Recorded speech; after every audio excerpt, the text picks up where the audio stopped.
Andersen. What's going on, you guys? Welcome back to channel Andersen, and welcome to an install that I've been waiting to do on this thing now that it's finally manual swapped and it's been running and driving fine. We're getting to the fun stuff. So today we're doing a catch can install. Right now I've started by taking all the intake assembly off.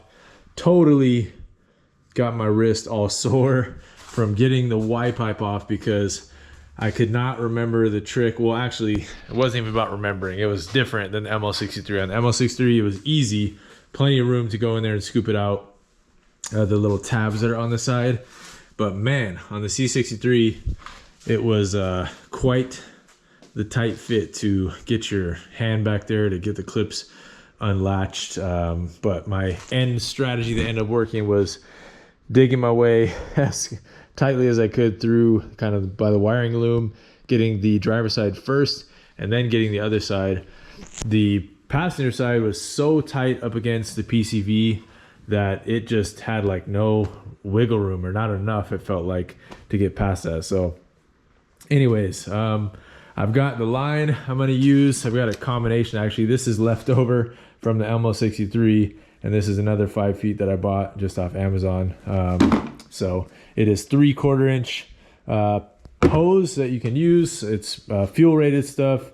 J30 R7 or something like that. I have some other hose that could probably work.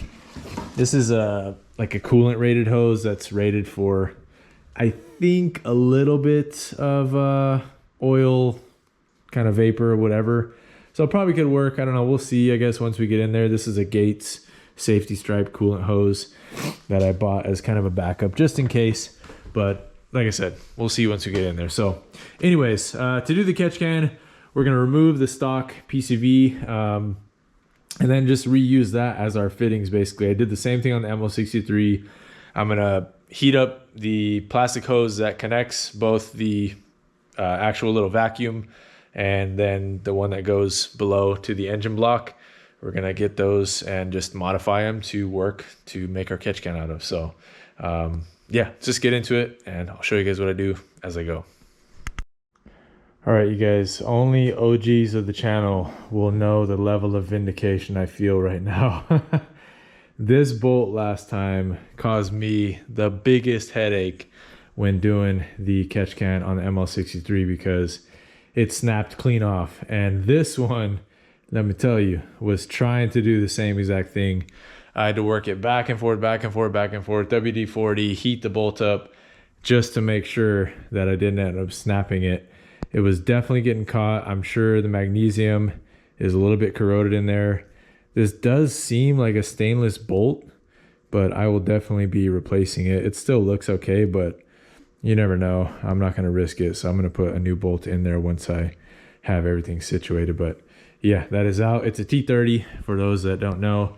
And yeah, just take your time. Hopefully do this, like, I don't know, after you drive the car, so the engine's kind of warmed up, everything's kind of warmed up. Right now this thing's been sitting for like 5 days, so it's freezing cold, and that doesn't help. But yeah, heat, WD-40, and just being really patient back and forth until I was confident that I was making good turns, because it was definitely feeling like it was going to snap at the beginning, and I was not playing that game again. So I've played those games before. Did not want to play them again. So yeah, we'll get that out, and I'm going to try my very, very best to see if I can get that bottom clip off of the PCV valve. I'll poke a picture up right here. There's not much room to work, but I'm hoping that I can get it off, because that makes for a much cleaner install of the actual hoses for that bottom port. So let's try. All right, you guys, well, a few days later, and honestly, probably 50 attempts later, finally got this thing out. It wasn't without clipping a little section out of here. That was really the only way I could get this thing out, and even that was a fight. So I just don't know if you can get enough leverage on these basically push points. You're supposed to squeeze on the little ridge edges, squeeze them, and that releases the upper and lower locking clips that are sitting on it like this. But man, they're like just enough. I don't know if you can see the little ridges on the plastic there, but I tried and tried and tried, and just with the space that you have in there, I could not get any type of magic karate moves with my fingers to make this thing unlock. So I ended up just snipping it with a little set of pliers that I could fit back there, and even that was a challenge. And now we've got this out. So the plan is attach a hose here, attach a different hose here. This will be the basically outlet from the intake manifold, inlet to the catch can, and then the hose that taps on here will be the outlet from the catch can. So I can look at like maybe epoxying the little piece that I cut back off here, but honestly I don't think this thing's going to go anywhere how it is. Once it clicks on there, I think it's pretty much good, because even when it was on there like this, I still had to pry both these edges up to get this to snap off. So should be good. Let's make do with what we got here and get a boogie on this project that has taken much longer than I thought it would. All right, guys, well, I was going to heat it up, but ended up being easier just to slice it. So did a quick little slice, and then you only really have to slice like the outer little shell, and then you can fit a flat blade screwdriver in there, and that hose comes right off. I don't even know where I put it now, but yeah, there it is. Both sides are O-ring, but they also have barbs on them, so I'll probably leave the O-rings on there. Why not? And we'll just slide our hose over this. Let's check with what we have, see how the fit is. All right, it's going to take some force, but we've got basically a perfect match diameter-wise. So a little bit of heat on the end of the hose, and it'll be a little more pliable. Shove it over there, and the cool thing about that is basically a compression fitting at that point.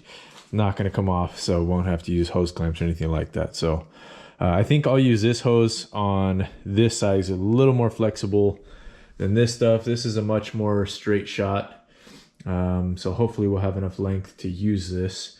Otherwise, I will use this for that section, and then that heater hose that's a lot more flexible, I'll use it for the outlet from the manifold, and that way that one's more easy to replace should it not hold up to the oil. But I guess we'll get there once we get there and see how things are bending up, fitting up inside of the engine bay.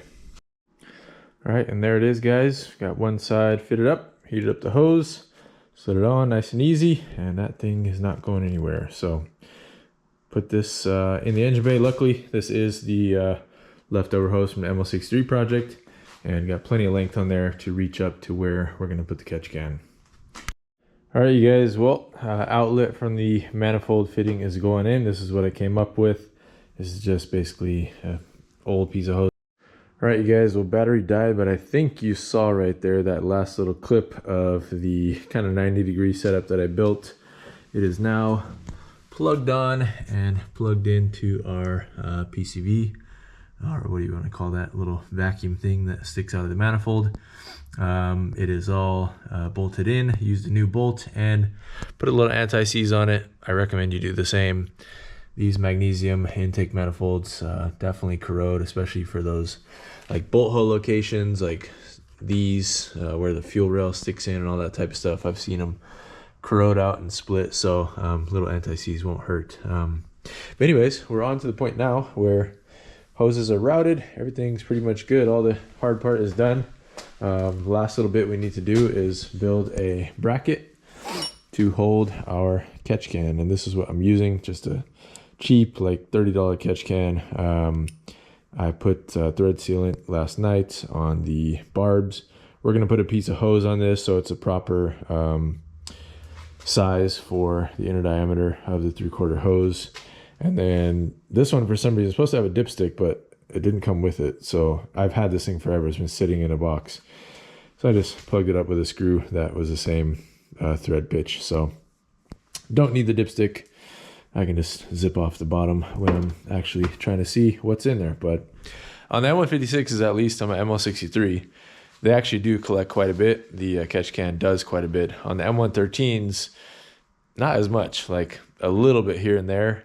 But the M163, like I would have to empty it out pretty much like once a month, once every 2 months, and it would get pretty full. So definitely is worthwhile to do on the M156s, which is why we're doing it. I have some stuff to build a little bracket out of, and I think we're just gonna go off of one of these holes. I will put like a riv nut onto a bracket that I make, and then we'll just bolt to it from the holes, and yeah, should be good to go. So let me take care of that. I'll catch up with you guys once we do so. All right, you guys, and here is what I've come up with for a bracket. Just a piece of flat bar steel that I had laying around. Put some riv nuts on the little back clasp right there. One riv nut up top, and we'll essentially have it sitting right here. So one bolt, plain secure, should be fine. I'm gonna go ahead and finish this up, and then I'll take this bracket off, give it a quick hit of black paint, and we're pretty much done. I might have to cut the hoses a little bit more than I have, but yeah, pretty much in the books. All right, you guys, and here we are, final look. Catch can down here, painted bracket. The bracket came out a little wrinkly, but who cares? Nobody's gonna see it. A little bolt holding it in place, and I'll show you guys. Plenty sturdy. Doesn't need to be even this sturdy, but it's totally good with just one bolt holding it in. Our lines sitting right here.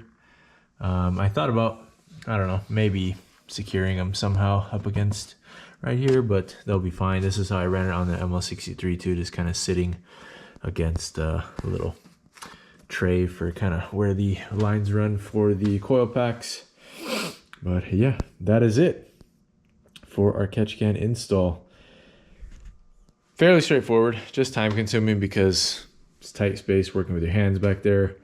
And knowing what I know now, if I did it again, probably be 3 times faster. But oh well, it had been a while, so kind of had to refresh my memory, and the engine bays are definitely different versus my old 164 ML 63 and the 204 C63. So glad to be done. One thing off of the agenda, and that's it. So hope you guys enjoyed the video.